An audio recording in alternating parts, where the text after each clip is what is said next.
Assalamualaikum warahmatullahi wabarakatuh. Salam sejahtera, salam sukses, dan salam semangat berkarya. Ridwan Haryanto and Friend Resonansi kembali menjumpai Anda.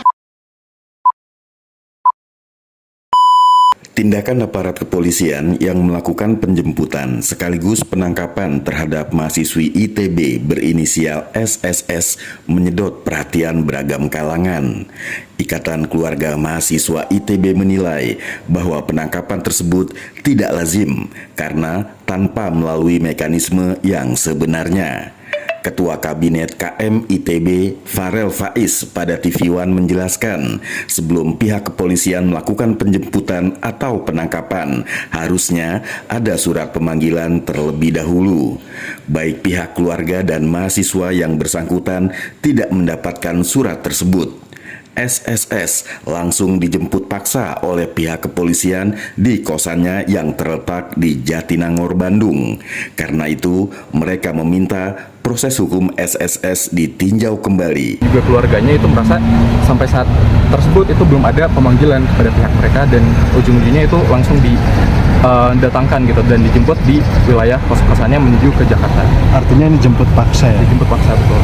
Selanjutnya, mereka akan melakukan koordinasi dengan BEM seluruh Indonesia, serta melakukan komunikasi untuk koordinasi dengan pihak kampus. Merespon masalah ini, Wakil Rektor ITB, Andrianto Rikrik mengatakan, orang tua dari mahasiswi yang bersangkutan telah menyatakan permintaan maaf. Oleh karena itu, Andrianto meminta kebijaksanaan dari berbagai pihak untuk melihat situasi ini, sehingga masalah ini bisa diselesaikan dengan baik. Usman Hamid, Direktur Amnesty International Indonesia menegaskan penangkapan itu bertentangan dengan semangat putusan Mahkamah Konstitusi. Putusan tersebut berbunyi bahwa keributan yang terjadi di jejaring media sosial yang mengkritisi pemerintah tidak bisa dijerat pidana.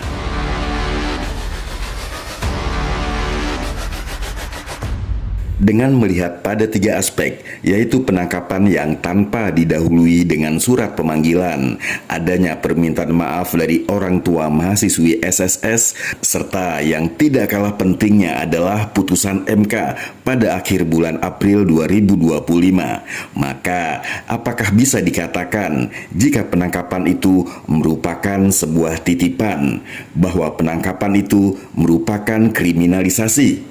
Dan adalah sebuah tindakan di luar norma hukum, adalah sebuah bukti bahwa hukum di Indonesia yang masih tumpul ke atas, tajam ke bawah, alias sebuah penangkapan yang jauh dari rasa keadilan.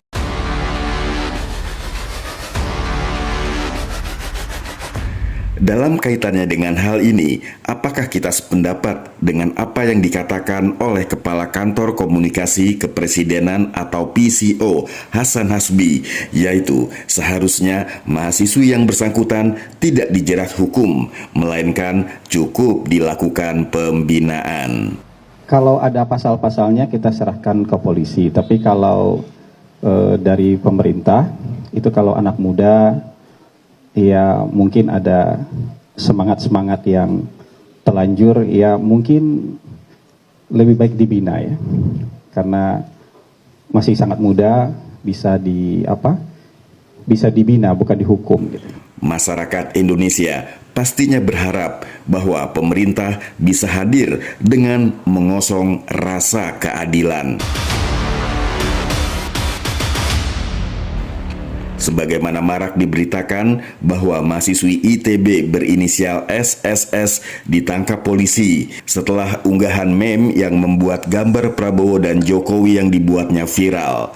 Pihak kepolisian menjerat SS dengan pasal 45 ayat 1 nomor 19 tahun 2016 tentang Undang-Undang ITE yang isinya menyebutkan pelanggaran termasuk pendistribusian dan atau membuat konten informasi elektronik yang melanggar kesusilaan.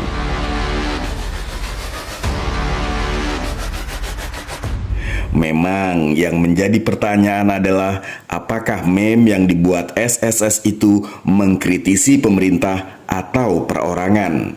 Jika mengacu pada putusan MK dan apabila SSS bermaksud mengkritisi pemerintah, maka penangkapan serta penetapan tersangka bagi SSS hampir bisa dipastikan cacat hukum. Gambar Prabowo yang dia buat adalah dalam kapasitasnya sebagai kepala negara. Sementara gambar Jokowi memang bisa disebut sebagai perorangan. Namun tentu harus ada laporan resmi dari Jokowi ke kepolisian atas meme tersebut. Nah, jika Jokowi tidak melakukan pelaporan resmi lalu SS ditangkap, maka apakah penangkapan tersebut sah di mata hukum? Pelajaran lain yang bisa dipetik hikmahnya dari masalah ini yaitu agar masyarakat tidak kebablasan dalam mengekspresikan sebuah kritikan. Kritikan yang sifatnya membangun tidak harus diilustrasikan dalam sebuah gambar yang beraroma tindak asusila. Mengingat tidak semua yang membuka konten adalah mereka yang cukup umur serta memiliki kematangan dalam berpikir. Salah membuat ilustrasi dalam bentuk gambar justru bisa membuat bias tujuan positif dari sebuah pesan atau kritik yang disampaikan.